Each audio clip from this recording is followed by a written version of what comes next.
was the innermost covering of the tabernacle to be made? This is the question that we seek to answer today as we continue our verse-by-verse study of the book of Exodus on Walking Through the Bible. Is worth the glory of his cross. If you have a Bible with you, you can turn to Exodus 26. We're going to be reading from verses 1 to 6. If you don't have a Bible, don't worry. Just follow along with us on the screen. The version that we'll be reading from is the New King James Version. So, Exodus 26, beginning at verse 1. Moreover, you shall make the tabernacle with 10 curtains of fine woven linen and blue, purple, and scarlet thread. With artistic designs of cherubim you shall weave them. The length of each curtain shall be 28 cubits, and the width of each curtain 4 cubits. And every one of the curtains shall have the same measurements. 5 curtains shall be coupled to one another, and the other 5 curtains shall be coupled to one another. And you shall make loops of blue yarn on the edge of the curtain on the selvage of the one set, and likewise you shall do on the outer edge of the other curtain of the second set. 50 loops you shall make in the one curtain, and 50 loops you shall make on the edge of the curtain that is on the end of the second set, that the loops may be clasped to one another. And you shall make 50 clasps of gold, and couple the curtains together with the clasps, so that it may be one tabernacle. Beginning in chapter 25, we have God giving Moses the instructions for the building of the sanctuary and those items that would be holy. In chapter 25, we have the instructions of the building of the Ark of the Covenant, for the table of the showbread, as well as the golden lampstand. Now we come to the construction of the tabernacle, a construction that will take us 4 episodes to go through. The word tabernacle means to dwell or dwelling place. In this case, the tabernacle is a dwelling place of Jehovah.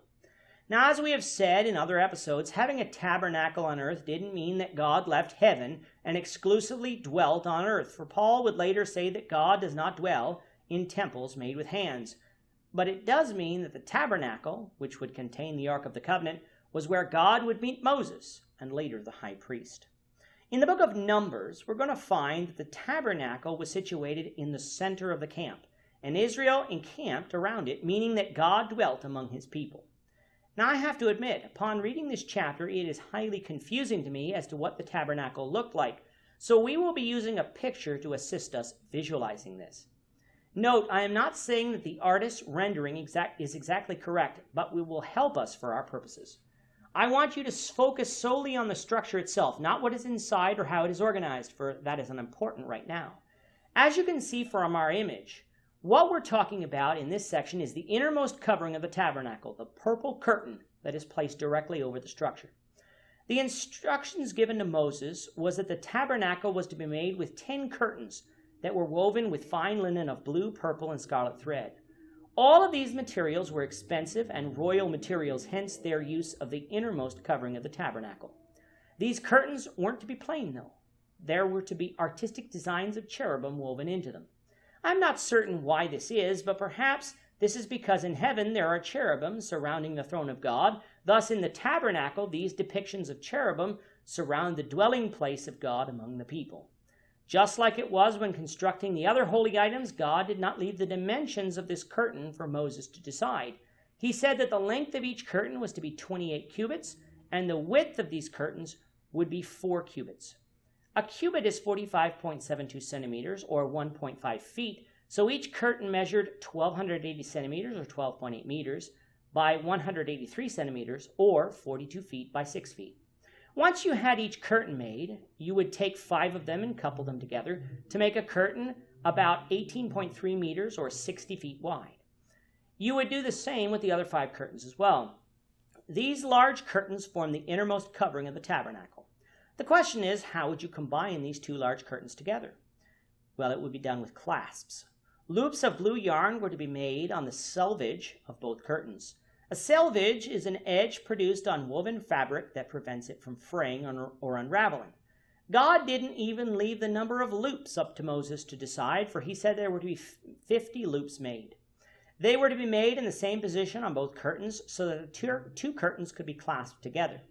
The 50 clasps that would go through the loops were to be made of gold, clasping together the 2 curtains to make one tabernacle.